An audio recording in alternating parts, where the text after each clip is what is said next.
We are live. How are you doing? Hello, sir. How are you? I'm good. I had an accident and broke some. Don't tell this to my wife, but I broke some dishes in the kitchen, Oh, man. and Like wedding dishes, special no, dishes? not nothing serious, honestly. But one of them just completely shattered in a very magical way, very Yeah. dramatic. Yeah, and I just stepped on something here. Oh, man. Do you need a few minutes to I don't think so. I think it's fine. cry? To take it in. Yeah, I think I it's fine. gotcha. At we once had this bottle of malt beer when I grew up, and I don't know why we kept it by the fridge, which didn't really make sense because the motor of the fridge got very hot. Anyways, one day it just popped and like a piece went flying through into like my mom's like leg. I remember it was like very traumatic to see like my dad like take it out. I was like, oh my god, she's gonna die. It was traumatic for me, but I'm glad to hear you're okay, that you survived. I've survived. I think I'm good. Yeah, I had to Good. clean it up. It was a whole ordeal, but for a few minutes. But then, yeah, we recovered. It always becomes very intense once you have kids because like you're like I can't like I have to make sure like it's like sweeping and then washing and then a sweep and then a wash to make sure that there's no glass. Yeah. Life is maybe I don't know. Somehow people survived. Uh-huh. All right, so this was number 9. Yeah, this is where we were. That's where we stopped off. Yeah. So this was the last thing that we spoke about. Right. We're talking about different of these Puranayot. What's the word in English though? Scroll up for a second. All the way to the top. Sheva minute period. Retributions, right? We talked about these 7 retributions. We spoke about like 5 of them over here, and in number 9, I believe we speak about the last 2. Either way, we were going through them, and where we ended off speaking about the sword, and the sword had to do with also procrastination and justice and corruption and justice, right? Like this, and how that relates to the sword. The sword has to be swift. You have to be able to give a swift judgment, and here we're carrying it out either because they are corrupt or because they are manipulating the system. Either way, obviously, the Torah and God come out against us because we want justice, even if it's diluted human justice, even if it's done through the prism of halacha. Nevertheless, it needs to be swift. We have to take obviously the all parties into consideration, make sure that they're not being harmed during this process as well. And if we're talking about it's you could be talking about an individual as well, but again, generally we're talking about like societal moves over here. If we're in a place where the whole court system is in a space where like this is happening constantly, so that's obviously a very big problem. So you could look at Israel, for example, and say there's a tremendous amount of backlog with regards to verdicts, and that would be a problem. Like, how are you allowing for such a reality like this? So you'd be like, well, we don't have enough funds for the judges, and I'm sure there's excuses, but as a culture, you're allowing for this to happen. Yeah. By the way, an answer that could be you have to have little small court systems, little small tribunals. Like it could be that it's not necessarily just add more judges, but the point is like that kind of culture, that kind of society wants to find a resolution for something like that because you don't want to have that kind of state. Yeah. And we're moving now to Mishnah 9. חיה רעה באה לעולם על שבועת שווא ועל חילול השם. גלות באה לעולם, this would be number 2, על עבודה זרה ועל גילוי עריות ועל שפיכות דמים, על שמיטת הארץ. ב4 פרקים הדבר מתרבה. ברביעית ובשביעית ובמוצאי שביעית ובמוצאי החג שבכל שנה ושנה. ברביעית מפני מעשר עני שבשלישית, בשביעית מפני מעשר עני שבשישית, במוצאי שביעית מפני פירות שביעית, במוצאי החג שבכל שנה ושנה מפני גזל ומתנות עניים. Let's start with, let's break this down for a second by the first part, because there's a very clear break over here about okay, carnage by wild beasts comes to the world for false oath and the desecration of God's name. Exile comes to the world. This is the second, the seventh retribution for idol worship, sexual promiscuity, murder, and the failure to leave the land fallow on the sabbatical year. Okay, and then we'll continue with the rest of it. Just I think there, once we go into the titith, right, we get really in there. We have to, right. Okay, so by the way, did I share a link? I want to make sure I did share a link. Sure. Yeah. Okay. I'm also looking down. I'm looking at the your magical book that you have. So I'm listening and looking down at the same time. I know you told me that, but I look at it as complete disrespect. No, totally fine. So, Chayara Abba Le'olam, the carnage, again, all the symbolism over here. So one would ask, like, why does the carnage by wild beasts, or specifically, why do wild beasts have anything to do with these two things of the false oaths and the desecration of God's name, right? So one attitude is when we're talking about beasts over here, we're talking about, it's again symbolic towards the world nations, right? Like the story we have like in the book of Daniel. More relevant obviously would be Nazis, and even more relevant would be Hamas. I don't know if that's a nation necessarily, but the attitude is you get bombarded with nations that are acting in an animalistic behavior, so to speak. Okay. I don't know if your commentary has Hamas there, but it might have Daniel. Then there's another sense where using God's name, right? The desecration of using God's name or making a false oath, and obviously by your oath includes God's name in this case, is you are creating an imbalance, right? You no longer see God as a hierarchy, because if God was the top of the hierarchy, you wouldn't desecrate his name. And if you're willing to do so, then you yourself are confused with where you place yourself. And if you are yourself are confused with where your place is, and more that as a steward of God's image, right? God allows us to have a certain sort of hierarchy.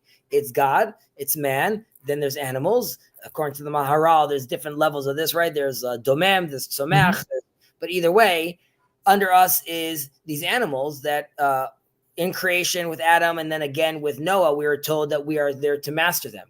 But if we become the animals, so to speak, or we lose our sense of hierarchy by desecrating God's name, then those boundaries dissolve, and we are now exposed to the wild animals getting us. That could be both physically. However, you could say today, I live in Jerusalem with walls, right? So I'm not worried that I'm going to be attacked by wild, piranhas, even though that Hollywood likes making movies like that.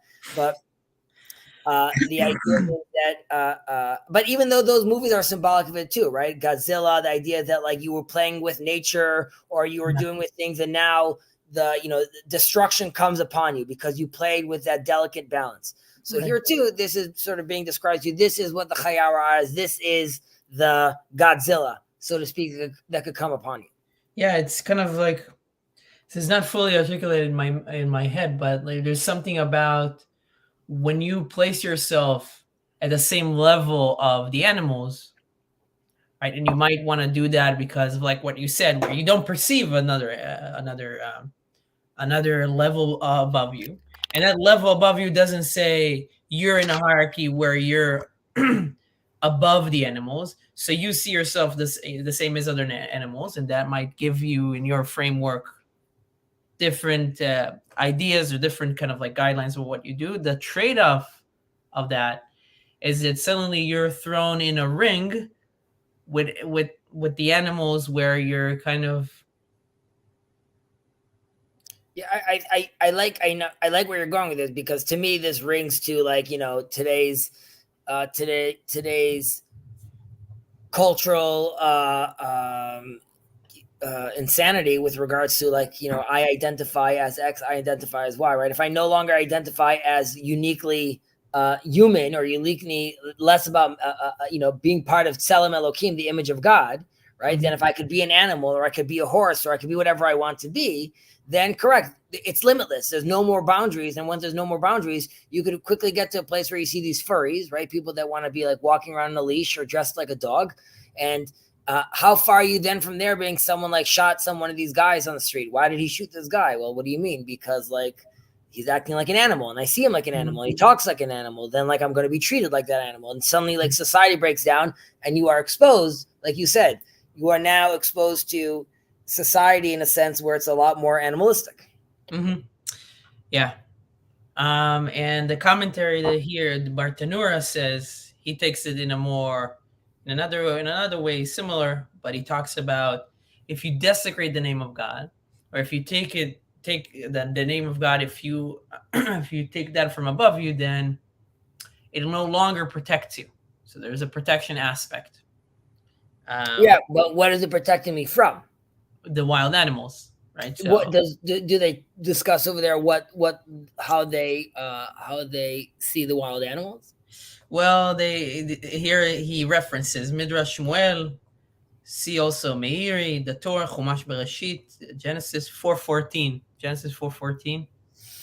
I don't know. Yeah, I mean that's referencing wild animals, but like, but I would say the Meiri and the Midrash Shmuel. I would say the Midrash Shmuel probably talks about Daniel, I would assume. Mm-hmm. And the Meiri, I won't assume. I'm not sure what he mentions. Yeah. But just by the way, just as far as the false oath, it's not necessarily like you're making up a lie. It's also things that like you can't possibly keep, just like a technical thing.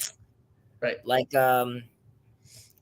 I swear I'm never gonna blink again, and like that's just not gonna happen. So like it's just a ridiculous thing to say. But in a sense, you are creating an imbalance by creating this like false oath, right? You're creating a sense that it's not possible actually to do this, and that is a wrinkle in the matrix, so to speak.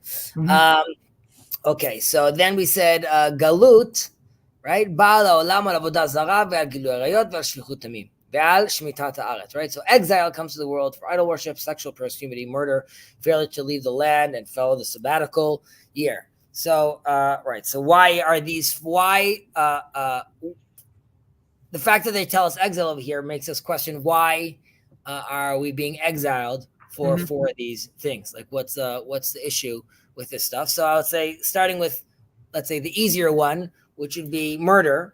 Right, so this is the land of the living, right? We're talking about a place that we only want to be promoting life. So obviously we're not interested in any death on it. And again, this is in a sense where we're talking about the whole society's acting this way, right? We're not talking about an individual over here necessarily. If one guy does murder, he needs to necessarily be exiled. Right? There could be a system. He could repent. There's a whole system to that. It's, again, if we're talking about a society where it's full of sexual promiscuity or full of murder or full of idol worship, then you deserve, or the land or the people deserve, in that sense, they deserve to be exiled. The fact that the sexual promiscuity thing, is like what we spoke about earlier, like knocking down those boundaries and like the problem you create to like that balance. Right. Secondly, we were told about, that we should be holy, kadoshim to you, and it's called the Holy Land, right? The fact that it's called Eretz HaKodesh is because it's a place where you're supposed to be sanctified, and we're supposed to elevate things and not be a slave to our physical and material wants and desires, right? There's a time and place for all these things through the Torah. However, we are not slaves to them. Rather, we elevate them. And complete improper sexual behavior or promiscuity is showing you a place where you are now a slave to that, and that is no longer something that you are orienting properly, so to speak. Then we get to the Shmitat Haaretz, right, about like not working the land. So this too is a sense where like it's I know America is called the home of the free, but before that, before the very religious founding fathers thought about those terms, Israel is very much a place where we, the exile from Egypt, we speak about freedom, and we need to have a place where one could actually rest, one could actually contemplate and recharge. And the sense is that if you're going to force the land and the people on the land and all the religious ramifications from that, are you going to force people to work constantly?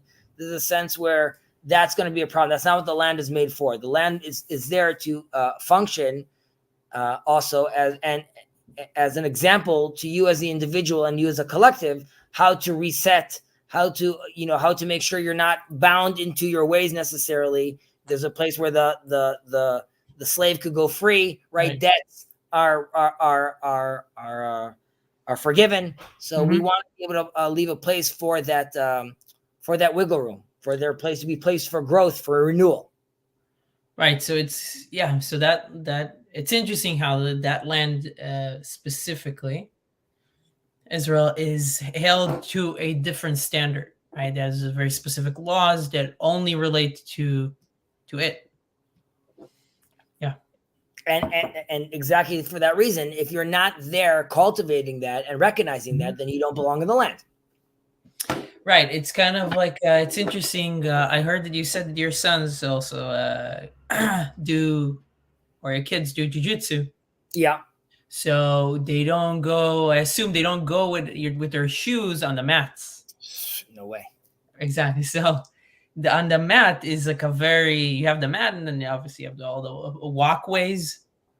But on the mat itself, it's held to a different standard. You never walk with any shoes on it, because obviously there, when it comes to the mat, because people are there all the time and their faces are in it and everything, they fought over it. So you need to be very careful from a hygienic perspective to not let those things happen. So again, it's a different standard there for different reasons. And I guess we can make the metaphor here in terms of the land of Israel as well. Yeah, but I mean, even just as far as the mat and the shoes, when God tells Moses, or when God tells Joshua, right, to remove their sandals from where they're standing, because they're standing on hollow ground. There's a sense to that, which is not that your shoes are disrespectful, also, which is more about like you're not going to be fully connected to this. Mm-hmm. And there's a sense if you don't stop working, I understand the plow is like, but it's very much like touch grass. Right. Yeah. But there needs to be a year's worth of just be in the nature, be with the family, be with the people, see them don't see them as the person I loaned money to, or the person that took money from me. Rather, see them as humans, individuals, your fellow man, the one you want to love, the one you want to do more for, the one you want to assist. Yep. Then we have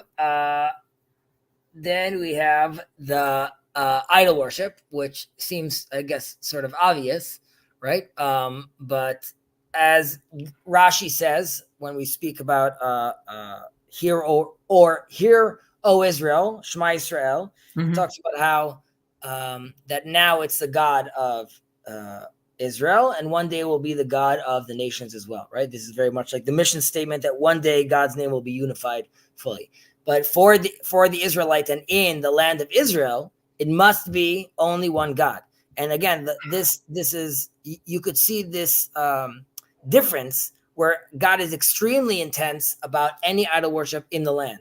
However, the prophets almost never speak to the people of the world about idol worship, right? They tell them, don't steal, don't murder, don't this, go away from your wicked ways. But their attitude is, when Jonah goes to, like, it's never telling them, stop with your bowing down to the idols. And this is because there's an understanding, as we spoke about many times, where towards the Israelites and towards the Gentiles with regards to their relationship to God at certain times in history, and their mediators that they needed, or their representative tools that they needed to engage.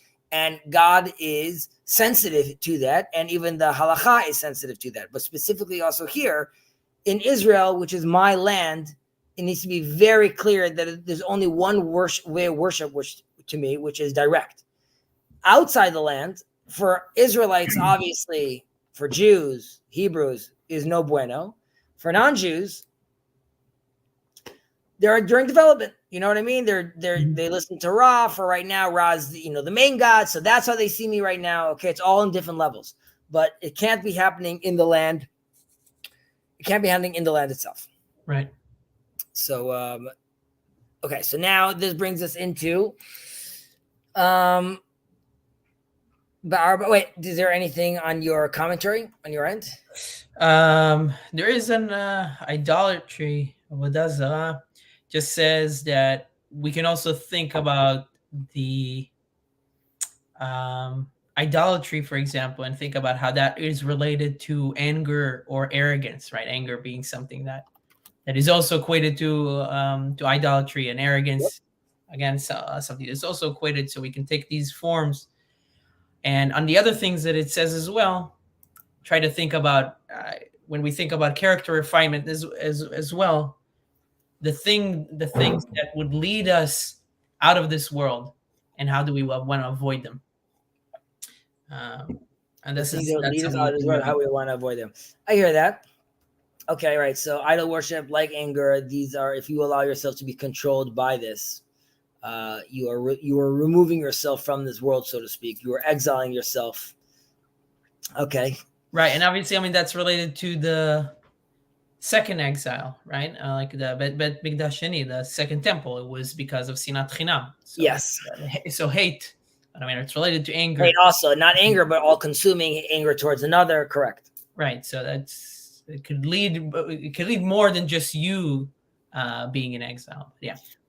I should mention it's Jacob's stream channel, which we appreciate his generosity. So like Zionism should be questioned. Having said that, the Maharal, the way he defines exile, is not in the land and spread around like the world, right? So you can't be in the land, you have to be spread around, and you're not ruled by others, right? That's how he defines exile.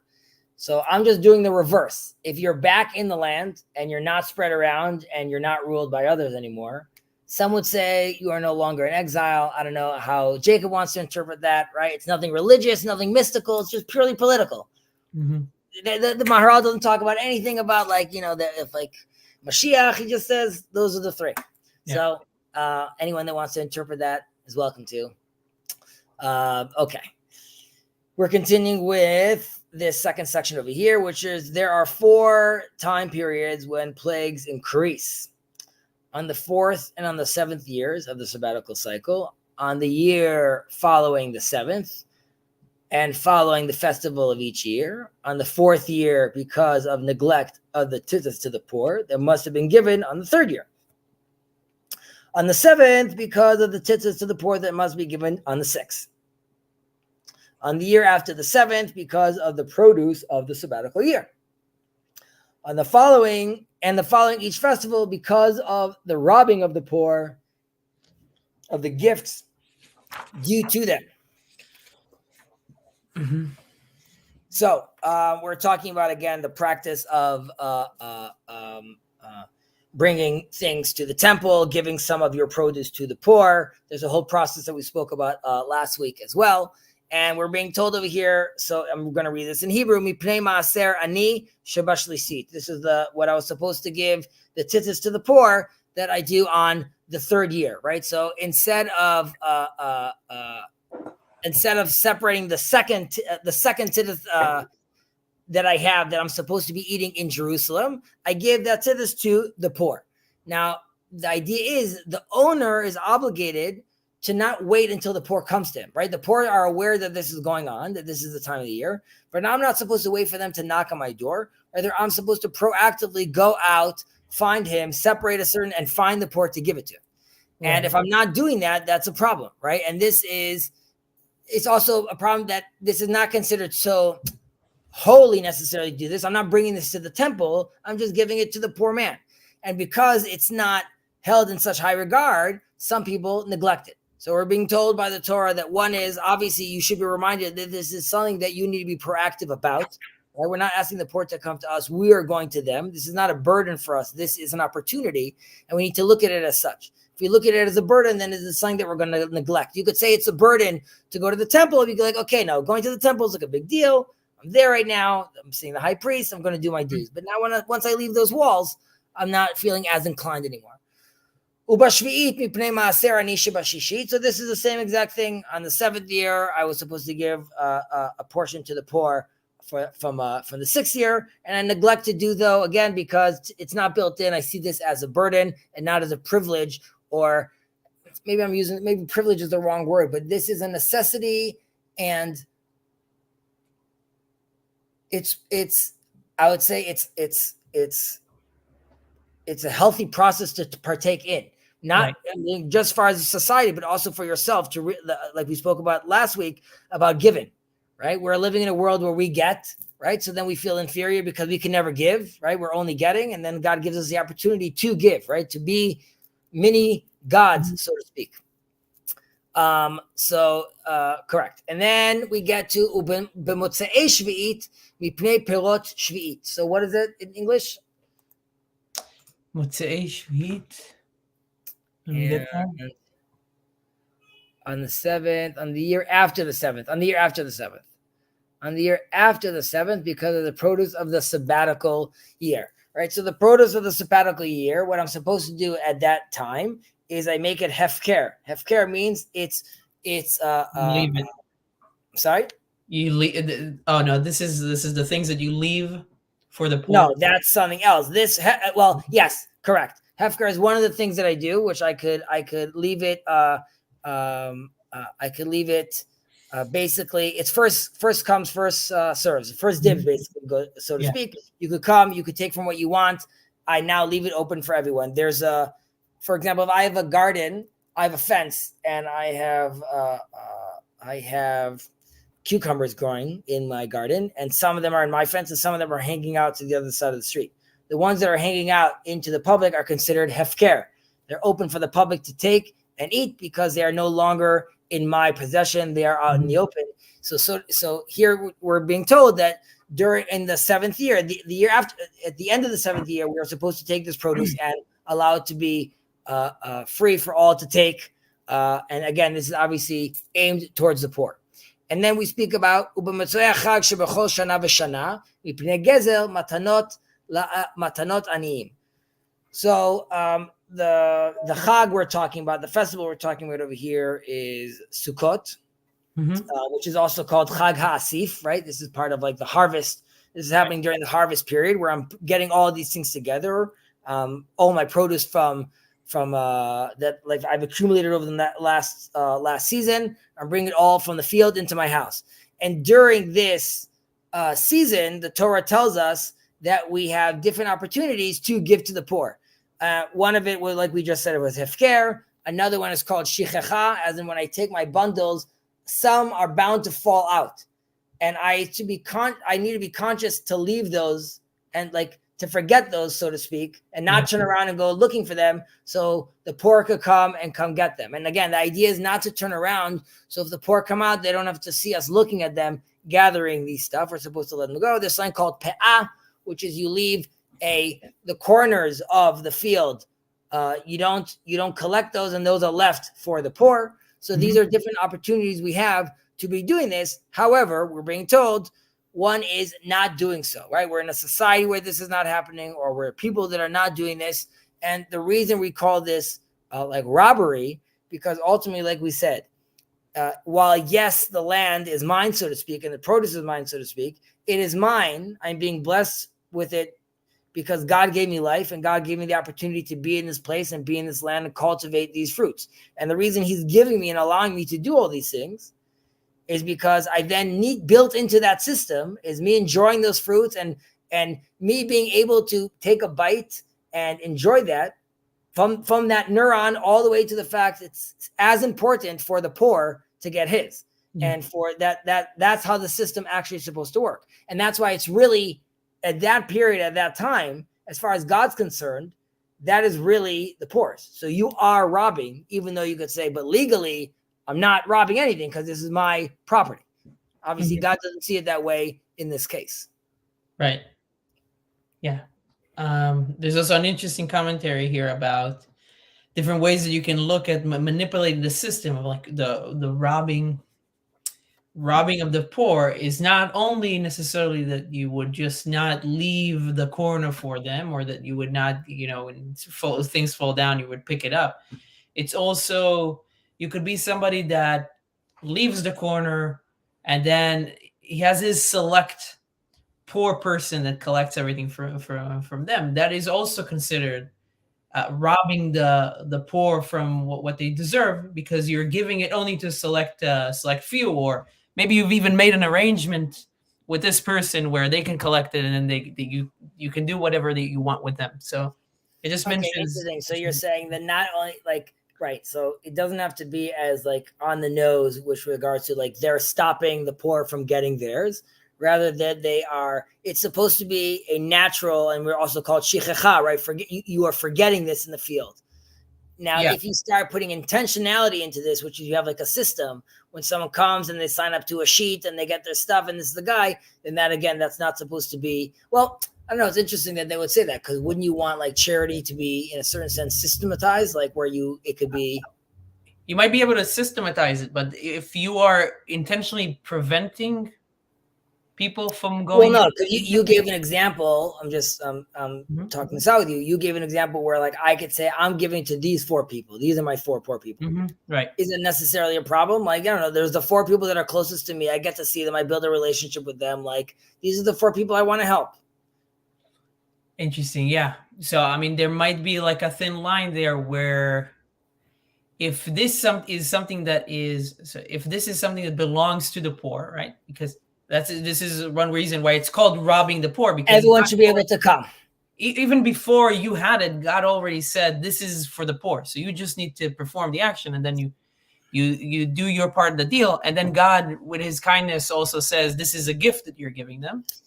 But the fact is, it does belong to them. So you trying to limit or somehow, it makes it very tricky. So this is something that I appreciate that, though. I think that's true, because you might have a great field and you're like, listen, I found 3 great poor people that they come and take their stuff, but they don't mess with the roses and they don't stink and they don't make a whole issue, right? And I don't want Skid Row bums coming and getting stuff. I know I'm definitely helping people, right? So that should be enough. And now we're saying the Torah is coming saying, no, Skid Row needs to be able to come and take theirs too. Now, obviously, the Torah doesn't want your field to be ransacked, right? You have a lot to take your own precautions, but the idea is that you can't have a VIP pauper situation going on. Yeah. So there's a story here that they share by Rabbi Zusha. Do you want me to read this? No, go ahead. Read it. Take it. A man was accustomed to giving money to Rabbi Zusha of Anipoli. A man who was accustomed to giving money to Rabbi Zusha of Anipoli became very rich. He was advised by friends that if he gave money to Rabbi Zusha's master, the Maggid of Mezrich, he would presumably grow even richer. The man then ceased his donations to Rabbi Zusha and instead began giving to the Maggid. When he subsequently lost all of his wealth, he turned to Rabbi Zusha for an explanation. When you gave to me without looking for someone greater, Rabbi Zusha explained, heaven treated you the same way. They did not look for someone more deserving than you upon whom to bestow wealth, but when you became selective and chose to give only to a big name, heaven did the same and found someone more worthy than you upon whom to bestow wealth. So this is kind of from the other side a little bit, but yeah. Those chassids. Andrew, we're going to move on. Something to share, ask, complain, demand. How you chilling? How am I chilling? I'm chilling. I'm groovy, dude. I'm gnarly. That's different. Okay. Alba. Someone was asking me today, a client was like, what does sababa mean? I was like, groovy. And I was like, I don't even know if people use that word. So like, I don't know. Sababa. I was like, cool. Mhm. How would you explain sababa? Yeah, sababa. Groovy might be a little too too old. It's very hard to translate sababa. All good. I don't know. That doesn't sound as nice. Sababa. I guess it's all good, but like with a lot more love, I guess. I don't know. I mean, and you could use it also like Sababa is like is also settings. Yeah, it's like a sababa is like an not an atmosphere. How do you call it? A vibe, or it's something more spatial as well. I feel like more more arenic than agentic. Okay. Andrew likes that one, I think. Andrew likes that. Sababa. It's a very good Israeli word, Hebrew word if you guys like it. Sababa. Samech bet hey. All right. Arba midot ba'adam. I'm sorry? These are good. These are my favorite, some of my favorite. האומר שלי, שלך ושלך שלי. עם הארץ. שלי, שלי, ושלך, שלך. זו מידה בינונית. ויש אומרים, זו מידת סדום. שלי, שלך, ושלך, שלך, חסיד. שלך, שלי, ושלי, שלי, רשע. There are 4 types of people. One who says, what is mine is yours, and what is yours is mine, is a boor. One who says, what is mine, and what is yours is yours. This is a median characteristic. Others say that this is the character of the sodomite. It's a big change right there, big jump. One who says, what is mine is yours, and what is yours is a chassid, a pious person. And one who says, what is mine, and what is yours is mine, is wicked. Beautiful.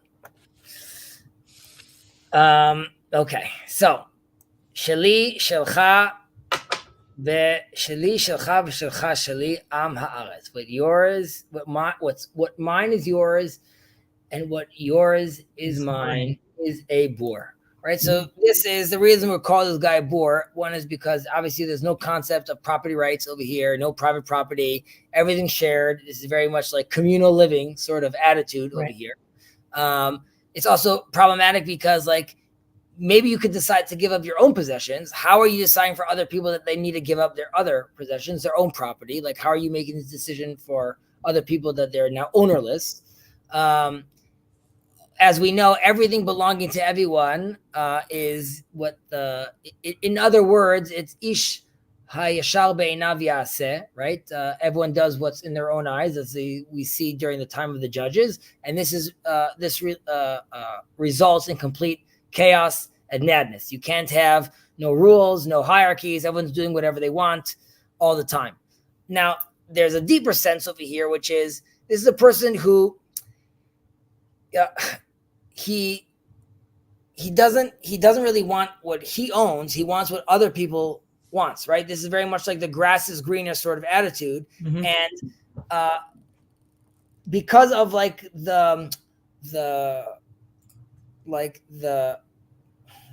we have like a etiquette in the world or how we're supposed to behave. He acts this way because he believes this is how one is supposed to act, but really he's very much looking for what the other has, right? His mind is really not, he feels it's not worth anything, or it's actually not worth anything.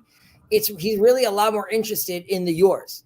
So, let's build bridges, let's get in together, let's move together. But ultimately he wants to share that one purse with you because he doesn't actually feel that what he has to offer is really relevant. Otherwise, he wouldn't necessarily give it.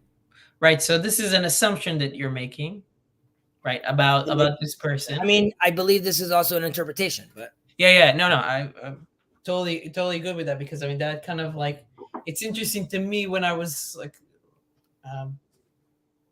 studying some of the Talmud, like going through one of the Bavas, which is kind of like these kind of laws of ownership, very, very surface level, but that it really cared sometimes about how easy would a rule be to exploit, or worrying about like these how people might be how people might be exploiting something or making sure that it's just hard enough for them to lie, but not impossible, because obviously you can't it's very hard to plan for that, but to make it harder for them to lie or make the stakes a little higher. So this is kind of like, in one way, what you're saying, correct me if you're wrong, is that looking at something this way is the probability that somebody is trying to do this in order to exploit something is very high. So this is why we're saying they're likely to be a boor. They're a boor. First of all, what you're saying resonates. So he's a boor because the mindset of the grass is greener is a wrong one. It's a bad attitude. It's a wrong way of thinking of the world. Number one. Right. Number two, it's because, like what you were saying, that, well, he's also a boor because, like we said, communal living and just sharing, that doesn't actually work. Right. That's not, we don't see that. Like, there is some level of sharing, right? Like that happens like at my dining room table, right? At that scale, I could share, right? I could be more of a communist inside my house. However, once we scale out, it's no longer really feasible and possible. So again, it's a boor attitude to think that that's actually feasible, that that's possible to be doing that. Right. And like, now, lastly, what you were saying about like it being manipulative because we assume the first two, then we're being told like, don't be fooled by the fact that he's offering his, right? Because his offering his, we know already in version 1 and 2, what we said earlier, that doesn't really work. And so why someone would offer this, either he's a complete fool or he's taking advantage of you. Right. I was going to say something that, yeah. Okay. That mindset though, it's a little different than what I'm going to say, but still relevant, where you were saying you're reading in the Gemara, in the Talmud, and it's telling you like, sort of look at human nature and assume the worst in a certain sense. We have a concept in halacha called mar'it ayin, right? So I'm doing something that is technically permitted. However, because it's going to be confusing for others, right? They might not understand and might think I'm actually doing something prohibited. Don't do so, because we don't want, people to be thinking X, Y, Z. They may not understand, right? Like an example of this would be, we can't eat milk, pork, obviously. What if I make kosher pork? Now can I eat it? So the question would be like, yes, but no one knows that there's kosher pork yet. So they're definitely going to think that you're eating real pork. And then that's a problem.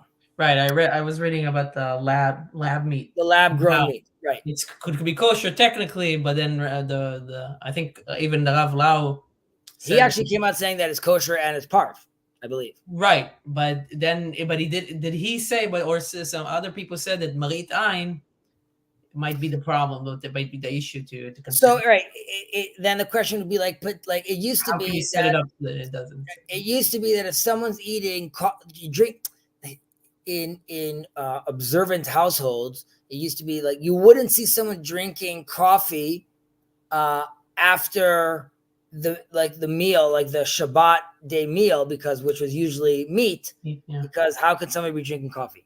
Then they started coming out with like, Israel got almond milk and this kind of milk and that kind of milk. So they used to be like, okay, but you have to have the milk on the table, because only if the milk is on the table will someone be able to see and know for sure that it's not milk. And now we got to a point where like it's popular enough where the assumption is, no, you're obviously drinking some sort of kosher milk. I'm not going to assume the worst. I was just going to mention, like anecdotally, in the Ethiopian tradition, right? There is a tremendous amount of restrictions that they don't have, because they never took a left, basically, where it got to, we should assume the worst in people. Their attitude is like, but why would he do that? Like, why would he lie? And this, because they took that opinion of how to look at human nature, all these restrictions became irrelevant to them. So it's quite fascinating how just like that kind of mindset, like as you were mentioning in the Talmud, that we feel like that's sort of like baked into the cake. Oh, assume the worst, but why? Wait, that's a little confusing, because where did the Ethiopian tradition break off? Did they break off before the Talmud? First temple. Right. Okay. Well, if you have an interesting article to dive into that, let me know. I'd be interested. Oh, there's a fantastic. You could look. There's a rabbi named Shalom Sharon. That's his Hebrew name. He's a rabbi from Gush. He wrote 2 books. One of them is called Gniza Chaya, the Living Treasure Trove. And there's a few things of him on YouTube as well. Fascinating. He basically, his claim is that, like, I understand that, like, Judaism, the way we see it today, that won out. However, we have a tradition from First Temple period, post, like, after we were exiled, and, like, at the very least, that should be part of the canon and respected, as least to look at it as, you know, in extreme measures. For example, according to them, females can circumcise, and they learned this from what happened with Moses' wife Tzipporah on the way back to Egypt. She circumcises the boys. Meaning they can be mohels, meaning they can perform the circumcision. They can perform the circumcision. Not correct. If I said they could be circumcised, I stand corrected. Thank you. They can perform circumcision, which we do not believe in, because they are not obligated in circumcision. Hence, they can't perform circumcision. Interesting. Okay. Now, an example of that would be, let's say I'm stuck in a place where, you know, I don't have a mohel. So you could be like, there is a version in our history where this was done. So anyways, you can read into that. Sounds good. All right. So now we spoke about our Amaret, Sheli, Veshelcha Shelcha, Zoi Midah Benonit, V'yesh Omrim Zoi Midat Stom. Which one who says what is mine, and what is yours is yours. This is the medium characteristic. Or we go extreme and we come and say it's a sodomite characteristic. So the medium characteristic is sort of easy to understand, right? I keep with me, you stay with you, and, you know, we're all good. So it's just neither here nor there. However, the focus on why we see this as the sodomite characteristic. So just a little background. First of all, we are taught by our sages that the people of Sodom were very, very into the measurements, the sizes, the exact portions of everything. No one should get too much. No one should get too little. They were very nervous about Canaan, the land of Canaan. They're aware of the fact that they have droughts and they don't have a Nile and they have all different types of issues. And they were very nervous that the Canaanites are going to come down to them and ask for things and need things. And they had this rule that you could only give them money, but you can't give them any food. Right? Only give them money. Don't give them any food. We don't want them feeling that they could come to us and take from us. Really, what's ours is ours, and what's theirs is theirs. Right. They had a very closed immigration process. Policy. Nobody came in because they really wanted to guard. They didn't want any immigrants coming in without money and building. They wanted to build that wall. And there's stories of, if you were too tall, they would like shorten you. And if you were too short, they're like, they had an exact measurement of what who could come in, what their characteristics are of like who is a good immigrant, so to speak. Because they would only give the person money. They would never give him food. And everyone would mark their money. Ben gave this coin. Chezi gave this coin, because the guy would walk around all Sodom and he wouldn't be able to collect any food, right? All he had was money. And as he would die, the people of Sodom would come and then take back their money, and each one would know where their money, who had what, right? That's all they care about. That's what we're being told about Sodom. So the attitude over here is one that sees wealth, right, is everything. And he has a very difficult, he has a very hard time parting with his money, right? Is someone that eventually will get to a place of that kind of mindset. Now, as an individual, that's one thing. As a collective, as a society, if that's the mindset, eventually you get to a place where you become so extreme, where it's not just the money, it's hurting people, killing people, completely losing all sense of like the hierarchy of morality, so to speak. Mm-hmm. Yeah, it's interesting here in the commentary. It says, one who only acts selfishly is average, Benoni, but one who turns selfishness into a philosophy and encourages others to be selfish displays the characteristic of Sdom. Gordon Gekko, greed is good, right? That was a big line from his movie Wall Street in the 90s. And that's what like things like people in Wall Street would like quote. And like, I mean, you could see that is obviously, that is a Saddam characteristic, right? Saddamite characteristic with regards to how we see these bailouts, how we see like the banks deal with what they deal with. It's very problematic. Very, very, very bad attitude. One that needs to be rooted out. Drain the swamp. Okay. Onwards. We are now at the pious man. Sheli shelcha b'shelcha shelcha. Chassid. What is mine is yours, and what is yours is yours. Is the chassid, is the pious man. Right? So he has, if like we said, the first guy was like no concept of property rights. He has no desire for properties. He actually sees his possessions, a true pious man sees his possessions as a means to assist others, right? He understands that that like good traits ultimately are preferable than money, and helping people using your money or using your planes or using your stuff to facilitate chesed and doing good things. These are the acts that someone buys. It's not necessarily thinking of, what he needs and what he wants. And we should make clear, though, that a chassid is not someone that's supposed to just give up anything and make himself poor, right? We're obviously being told that you can't give so much charity that you yourself become needy, right? That's one of the prerequisites. So we're not talking about someone over here that's just giving.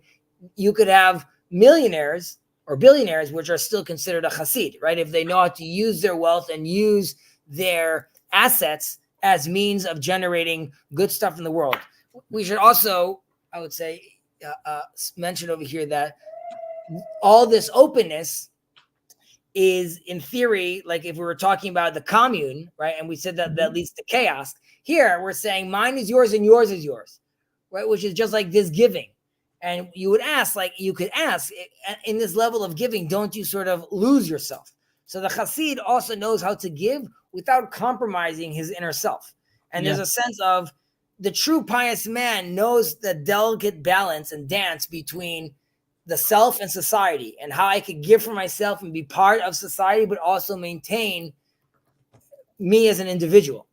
And that changes, like we spoke about this once during times of war, right? Which is during times of peace, the Torah is to live by, to live through, to be as an individual, but see yourself as helping, assisting the collective by also working on yourself. When it's times of war, then you shift to seeing yourself as part of this, as the society, as part of the collective. And this is worth dying for, so to speak, even at a certain level, because I'm now part of them. And you have to dance between these two things. And the chassid, the pious one, knows how to do that dance. Right. Yeah. And obviously this is very hard. It kind of I just heard a story secondhand that somebody was telling about how there was somebody that was very righteous, was a chassid, and he was he gave everything that he had, and he worked at a job, and they offered him this is a real story. They offered him a promotion, and he didn't take it. He didn't want any more money.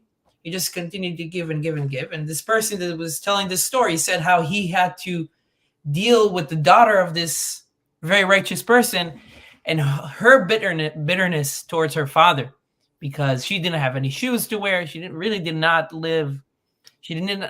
Her childhood was very hard because of the fact that her father was so giving. Right. So I would say the father in that case is acting piously. He's not a pious person. Right. Yeah. That was kind of like what that person was. And that's not to say he's not a very good person, and all those things could be true. Just like you said, if you're dealing with now, you are now afflicting pain and anguish onto your own daughter, right? Which is like, as far as your hierarchy of taking care of your responsibilities, right? We say, Aniyei ercha kodem, the poor people of your town are first. If it's the people of your town are first, then clearly the people of your house, right? Yeah, come first, or the people of your building come first. Lastly, we have the wicked man, shelcha sheli, yours is mine, b'shili sheli, and mine is mine. What's mine is mine, and what's yours is mine, right? So here, this would seem quite obvious why this man's wicked. I should just mention that the wicked man too, the evil man over here, is also aware of that inner wisdom we were talking about, of like knowing how to protect your inner self from the others, right? It's not necessarily just from the not wanting to give. It's someone that also is not interested in sharing any of his personal inner space with the others. He's very aware of what that is to cultivate inner self, a healthy ego, all those things. Yeah. I don't want to share that with anyone. I don't want to give that to anyone. I'm not interested in their stories, right? I want theirs, and I want to keep what's mine. And that obviously is like a very, very, it's even worse than just being, let's say, your classic storybook villain. Rather, it's someone that knows better, that still acts in that way, in a complete selfish, wicked way.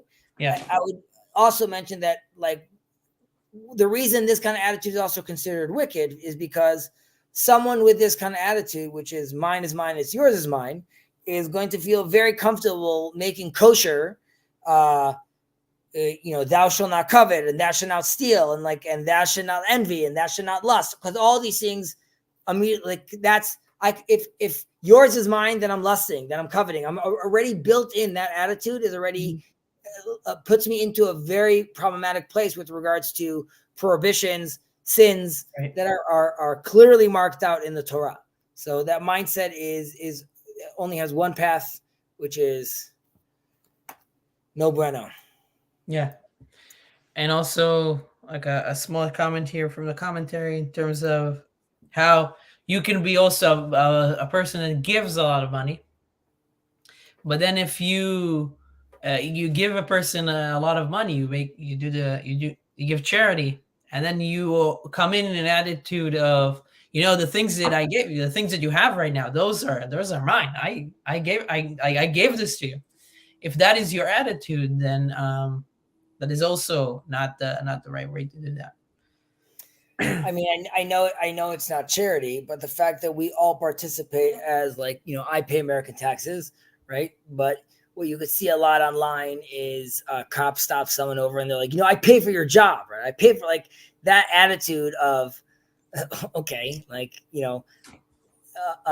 looking at the world in that sense, where, like, now it owes you because you are participating in it. Now, obviously, charity is like at a different level, but the attitude is correct. You can't hold that over their head, which is obviously a game that a lot of people play, right? I'm going to donate to this school. And I mean, you see this right now with the colleges, right? People left and right trying to now, like, I'm going to pull money out because that's the wrong attitude. So I want you to change your attitude. The Qatari money is going to be like, I'm going to want XYZ. Don't give me a hard time. Don't ask me questions about Taiwan. So all these things, obviously, following the money, it's very rare and the places where that money is, and there aren't stories. Usually, the guy giving the money is doesn't want any attention, doesn't want anyone knowing about him. Is behind the scenes. If you don't mind, I know we usually do 3, but we'll stop here tonight. Yeah. Okay. What do we have going on? Okay, this is a very good one about a person's temperament, and the next one. Okay, students and benotnei tzedakah. Okay, you would think that Yud Gimel would be after the one we just read right now, but all right, yeah, these are all good. Okay, fantastic. Thank you very much, Andrew. You wanted to share something? Come on now. He wants a longer clock. Am I forced to share something? Is this like being voluntold or something? Voluntold. I like that. Tell me, I'm just interested in your thoughts. I mean, you were just hearing us discuss the stuff. What do you think? I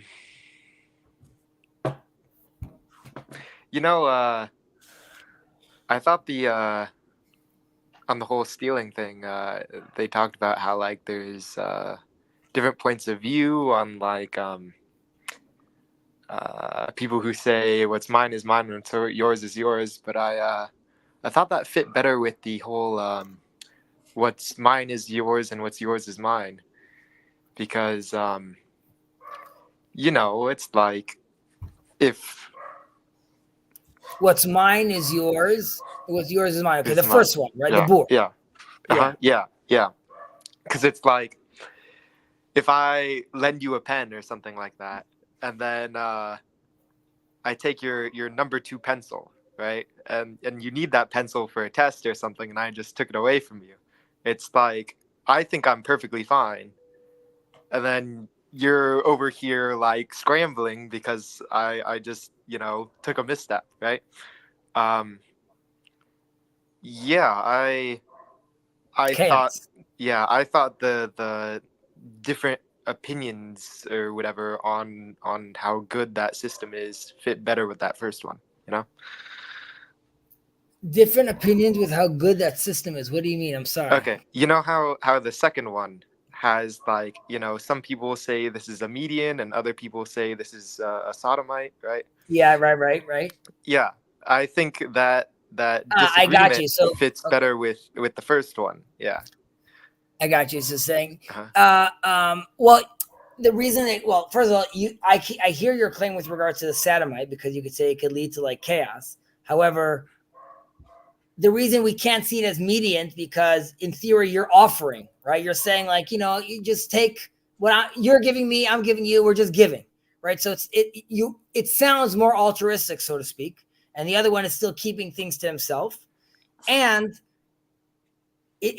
because in Sodom, there wasn't the attitude of like, okay, you can have mine, I can have yours, right? It was very much the attitude was like, mine is mine, and yours. So that's why it's a fit. I hear what you're saying though, but that kind of attitude that could lead to chaos or could lead to like someone completely scrambling is why also we're saying we're using this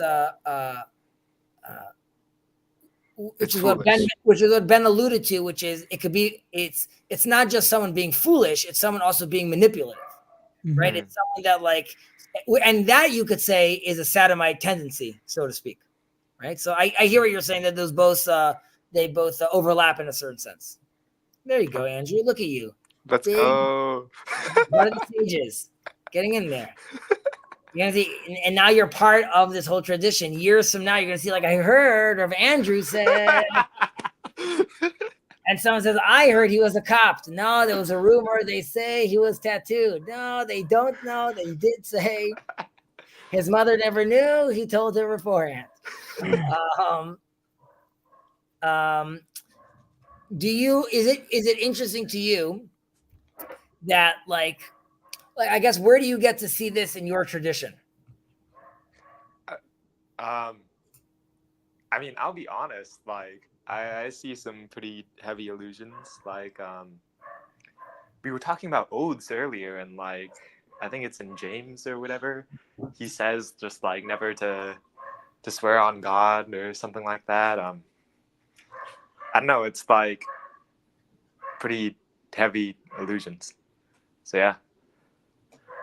I mean, I guess they had good things to work off of, yeah. Yeah. But I guess my question is more as like, do you get to appreciate the like, all this right now, the interaction you and I are having right now is based off the interaction Ben and I had, which is based off us reading this text of earlier interaction, which are just basically someone trying to figure out the word of God, right? So like, I guess my question is like, do you have a practice in your tradition to like dive into like, and where does this line from James take me into day-to-day question of like, how do I relate to this person? How do I relate to that individual? More than just love your neighbor, or how to think about their property, how to think about their, all these things. Yeah. I mean, like we have canon law, like, right? Yeah. Yeah. And then, in canon law, people like cite the sources or whatever and stuff like that. And right. But do you study those with your friends though? Do you review those with your friends? Like, let's do this.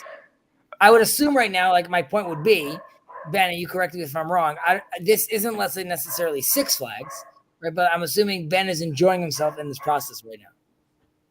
I'm enjoying myself, yes. Right. So my question is, and you can be like, well, that's what, on TLC, we have like serious conversations. I would say this is different than TLC, because while this is in the TLC land, because this is talking about ethics and how to live life, and this is very much like embodied practices, right? Like this is very much, at the end of the day, I'm talking about from the thinky talky down to like how exactly I should like, be looking at life and how I should be interacting with individuals. My I guess I would say, like, do you get to do that with your friends? Which is like, okay, how do I now take, X verse, and how does that affect my life? How do I break that down? I guess sort of like in this sense, would you be interested in doing that? Aside from just coming on to our stream, watching two of these old Jews do it instead. I mean, I'm interested in doing it. I think the way it works practically for us is different because usually we have like authority figures, arguing over this stuff. It's like the bishop and whatever his retinue sets up the canon law, and then the whole practicality of it is done between you and your priest and his bishop and whatnot. So it's not like I'm arguing, like I'm arguing with my priest what I should do, I think I understand what you're saying. It's interesting because, I mean, if this relates to what you're saying, there's canon law is there, right? So the discussions are there. People have made decisions. Just like you can say that this Pirkei Avot, what we're studying here, is decisions or like things, right? They're verdicts.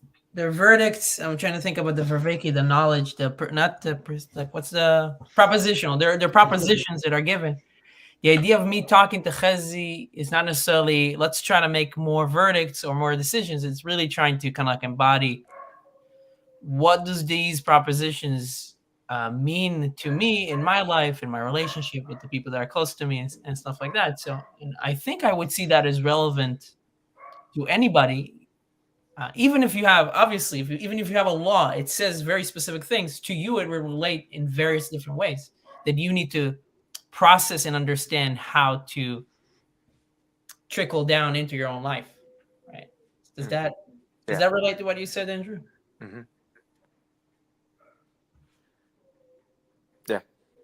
Yeah, I mean, we're told that Hagita bo yomam v'layla, right? That you should be participating in this and studying this day and night. Obviously, there's different interpretations. What does that mean, right? Being a good husband, working hard for all those things could be all versions of Torah instantiation on the ground.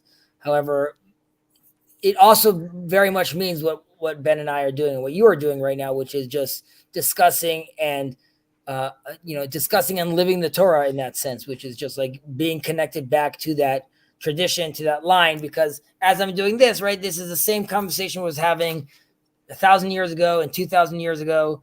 And that's just like us linking into that chain, into that timeless chain. But, right, the attitude is, I mean, do you ever see Sam's channel like Transfigured? Yeah. Mm-hmm. So like in a certain sense, what he's doing, like if all Christians were doing that all the time, just having like, not about talking about the Unitarian, but like, this is how I read the text and this is what I understand from it. And this is what I saw over here. And then like, he gives you like these 7 saints and these 7 like elders, they said this and they said that. And you're like, oh, great. And then you would come up and be like, right, but the way you read this verse really means this. And the way you like, and this sage elder, church elder, we don't really know that really he was like he was blind, so he was biased when he gave that answer. Like, but it doesn't seem like he seems to be like more of a novelty of someone that's discussing that, and that's not really like everyone doesn't like. It's not all open. Again, we're not like Ben said over here. We're not here necessarily to interpret. However, you could see that I'm very comfortable putting on a layer of, let's say, 2024 Chezi interpretation on this in a certain extent, and to me, that is also sort of what's expected from me. Like as I read this, as long as I am aware of the fact that it goes all the way back to Moses, and there are rules to what I can and can't say, I could still play around with this, and I'm participating in the conversation with them. Mm-hmm. And I'm glad you were here to participate with us, Andrew. That will be $150. Okay, guys, take care. Keep on believing. Onwards and upwards. Thank you, everybody. Thanks, Catch Ezzy. you on the flip. Pow. Smack. Smack.